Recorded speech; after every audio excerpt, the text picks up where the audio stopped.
Monsieur le Président, Monsieur le Vice-président, Mesdames et Messieurs, en vos titres et qualités respectives, je vous transmets les excuses de Monsieur Jean-Pierre Bellefy, maire de Besanne et vice-président de Reims Métropole, qui m'a chargé de le représenter ce soir pour vous faire découvrir notre belle commune.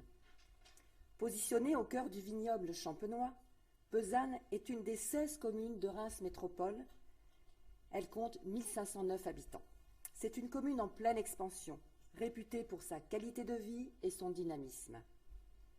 Le village historique, doté d'une église du XIe siècle, est typique et très verdoyant. Nous disposons d'un groupe scolaire, d'associations sportives et culturelles, et même un golf privé au sein du parc d'affaires. L'implantation de la gare TGV Champagne-Ardenne en 2007 a été le déclencheur d'une zone d'aménagement concerté de 172 hectares, une ZAC.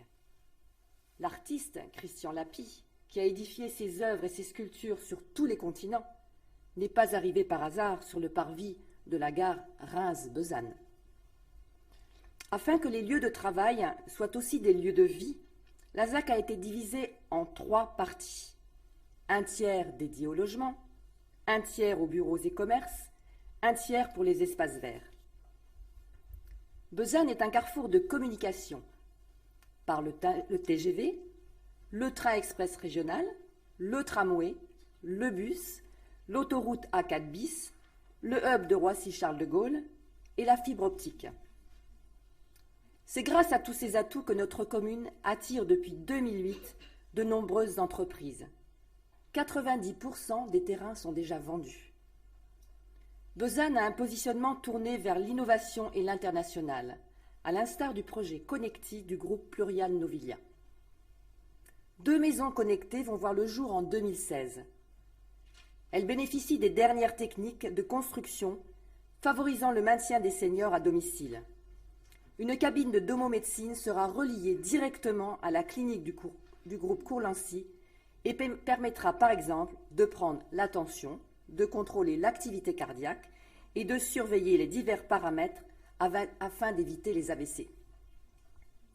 Le second volet, baptisé Besanne Esperanto, réunit 5 architectes internationaux qui ont travaillé en réseau pour créer 5 maisons originales représentant les 5 continents. À 30 minutes en TGV de Roissy-Charles de Gaulle, le parc d'affaires attire aujourd'hui aussi bien des groupes internationaux que des start-up, des entreprises américaines, japonaises, allemandes, suisses et bien sûr françaises, toutes de renommée mondiale, ont choisi notre commune pour s'y installer. Stilkes, Yanmar, Akebono, Enercon, le groupe Cartier, Richemont, Cristal Union, le groupe Frey, Siaci Saint-Honoré. À terme, ce sont 300 000 m² de bureaux et 8 000 emplois créés. Géographiquement, Besanne devient la porte d'entrée du Grand Est. Strasbourg, notre future capitale régionale, sera à 1h18 en TGV dès le printemps. Quand même à le dire notre maire, notre ADN. 3 qualificatifs représentant le mieux notre commune. Attractive, dynamique et novatrice. D'ailleurs, le groupe Courlancy s'y intègre parfaitement. C'est à Besanne qu'il a choisi d'implanter la plus grosse clinique privée de France, avec 500 lits. La construction commencera en janvier prochain, pour une mise en service dès 2018. Notre slogan, « Ceci se passe à Besanne et nulle part ailleurs ». Et ce n'est pas fini. Merci de votre attention. Je laisse la parole à M. Chevalier.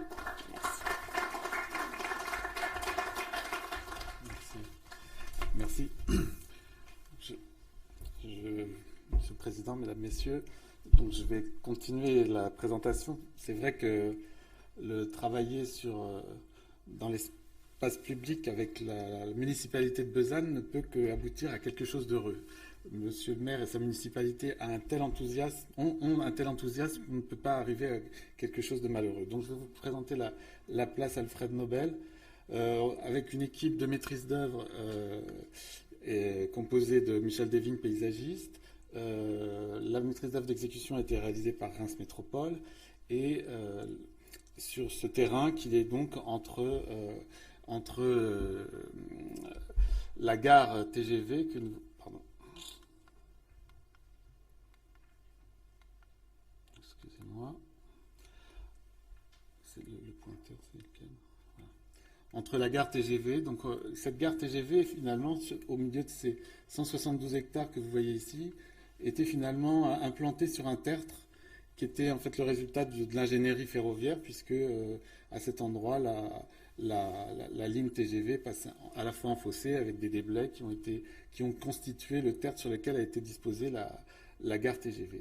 Le village donc, que vous voyez ici a été quand même assez éloigné et il n'y avait qu'une infrastructure routière avec un très grand rond-point qui permettait d'accéder à la gare. Et puis nous avons travaillé sur la composition de ce territoire dans lequel vient s'inscrire avec un chapelet d'espaces publics, un ensemble de réseaux permettant un assainissement des eaux pluviales naturelles avec un ensemble de parcs sur l'ensemble de 172 hectares qui aujourd'hui s'urbanisent de manière très très rapide depuis que toute cette infrastructure paysagère et urbaine a permis de créer le lien entre la frange urbaine de l'agglomération de Reims jusque cette gare qui permet également un cadrage sur la montagne de Reims au-delà de ce territoire de la gare. Donc on a cette grande composition avec un grand parc central. On voit également ici sur ce plan masse. Et en fait, cette place est finalement ce que nous avons cherché à définir ici, à l'interface entre ce tertre sur lequel était la gare TGV et l'espace plus bas qui ensuite diffuse tous les cheminements, toutes les mobilités à l'intérieur de ce nouveau quartier qui aujourd'hui est en pleine construction puisque la clinique privée dont parlait Madame à l'instant se situe ici et les travaux commencent dans quelques semaines. Puis de nombreux logements ici qui vont prendre place, dont la parcelle avec les maisons expérimentales qui vont prendre place ici.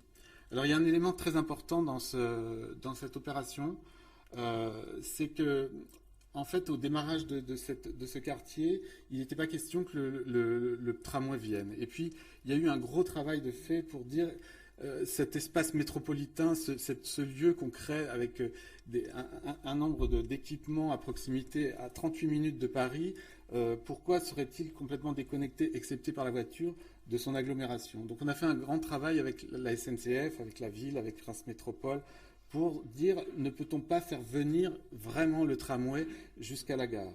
Et finalement, si je parle de ce tramway, c'est parce qu'il génère aussi toute la structure de cette place et qui permet de créer un espace de mobilité, le premier espace public et de mobilité dans ce nouveau quartier. Donc on voit ici la gare TGV très sobre qui a été installée ici, là-haut, et ce grand espace qui vient depuis le seuil de la gare jusque devant nous, répartir un grand espace généreux sur lequel nous avons travaillé avec l'artiste sculpteur Christian Lapie, ou plutôt que nous avons offert à Christian Lapie pour qu'il s'approprie ce lieu et qu'il choisisse un mode d'implantation de son œuvre. Christian Lapie est un sculpteur rémois, qui a fait ses études qui est régional, qui travaille dans le monde entier et qui travaille avec ces grandes stèles que nous voyons ici. Et en fait, il a travaillé sur trois places à Reims. Et finalement, le fait de venir s'implanter ici a permis à cet artiste de rythmer, de cadrer ce paysage de la place par l'implantation tout sur le cheminement depuis le seuil de la gare jusqu'à la place basse d'un certain nombre de stèles, de silhouettes qui sont en fait du bois calciné de la forêt ardennaise qui viennent rythmer et cadrer comme ça le paysage de cette place qui, au démarrage, bien sûr, manque un peu d'entourage bâti, puisque l'ensemble des programmes immobiliers n'a pas encore pris place. Et donc voilà cette place qui, grâce à ce travail collaboratif entre tous les maîtres d'ouvrage, a permis de faire venir le tramway et qui, du coup, dès son ouverture, a connu une vie quand même sur cette place et qui aujourd'hui connaît une vie de plus en plus dense. Et c'est vrai que ces grandes stèles donnent une échelle aussi et apaisent un peu le piéton, le promeneur, donnent une sensation de confort et de stabilité, je dirais, même s'il y a une espèce de grande échelle parfois imposante, mais qui donne un très bon rapport de ce lieu dessiné avec le paysage environnant. Alors, un grand travail a été fait donc, sur l'ensemble du quartier, sur une palette végétale avec Michel Desvignes, sur une palette végétale qui est tout à fait en continuité entre celle de la place et celle de l'ensemble du parc central. Il n'y a pas d'écart c'est-à-dire que l'ensemble des végétations, c'est arbustif, il n'y a pas une sophistication excessive recherchée, des arbres de haute tige forestiers qui vont donner également avec un grand cadrage de la place. Et également, dans l'ensemble du parc, il y a tout ce travail sur l'assainissement des eaux pluviales. Donc, le bas de la place est en fait une prairie inondable qui permet de récolter l'ensemble des eaux pluviales depuis le haut de la gare pour venir infiltrer l'eau dans le sol naturel. Voici d'autres cadrages où on voit le talus de la gare derrière. Les matériaux, alors merci à la Bourgogne de nous avoir offert des belles dalles de pierre de Bourgogne, puisqu'on ne trouve plus malheureusement à proximité immédiate la carrière de pierre qui offrait la pierre calcaire pour la cathédrale de Reims a été fermée il y a une quinzaine d'années, donc on n'a plus de pierre de calcaire en Champagne. Donc merci à la Bourgogne. Et nous avons également toute une partie de sol infiltrant et l'ensemble de l'espace public n'est pas une surface imperméabilisée. Voilà cette composition avec la palette végétale et ce tramway qui arrive donc dans cet espace de mobilité et qui est un espace qui, au démarrage, devenait un espace très routier et qui, là, est vraiment un espace qui donne d'abord le confort aux piétons. Je vous remercie.